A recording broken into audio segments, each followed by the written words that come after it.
Good morning students. आज मैं आपको पार्ट 5 उत्साह कविता का रिवीजन करवाऊंगी।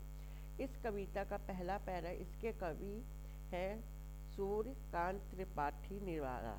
उन्होंने इस कविता में कवि का बादल मुख्य विषय है। कवि को बादल बहुत प्रिय है। यहाँ पे पहला पैरा है, बादल गरजो घेर घेर घोर गगन धनधार पर, ललित ललित काले घुंघरालो बाल कल्पना के से पाले, विद्युत छवि उर में कवि नव जीवन वाले, ब्रिज छिपा नूतन कविता फिर भर दो बादल गरजो।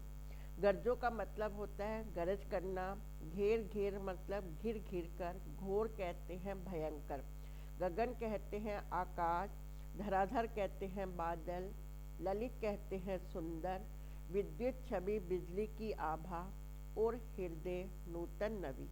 कवि निराला जी उत्साह और क्रांति के प्रतीक के रूप में बादलों को संबोधित करते हुए कहते हैं कि तुम अपनी भयंकर गर्जन करो और मनुष्यों में नई चेतना भर दो। हे बादल घेर घेर गगन धरा, हे बादल संपूर्ण आकाश को घेर कर भयंकर गर्जन करो और बरसो।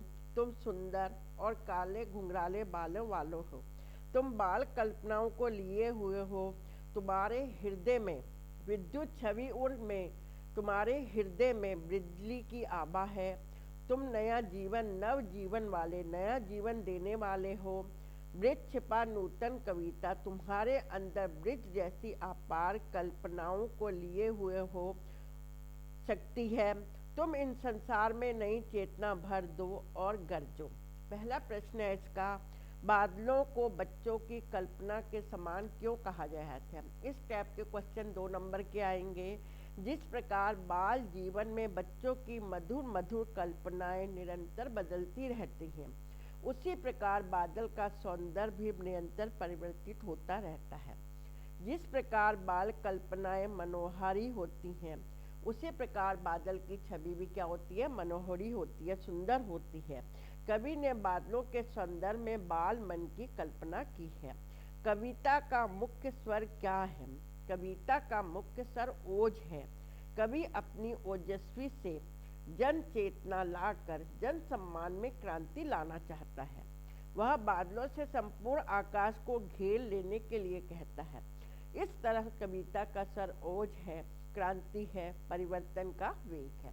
दूसरी तरह से आपको इसके क्वेश्चन आएंगे, विकल्प दिए होंगे, जैसे कवि बादलों से क्या आग्रह करता है? पहला बरसने को, दूसरा छाए रहने को, तीसरा कड़कड़ाने को, या ये सभी। तो इसमें क्या है? कवि बादलों से बरसने को कहता है। कवि के अनुसार बादलों के भीतर क्या छिपा हुआ है?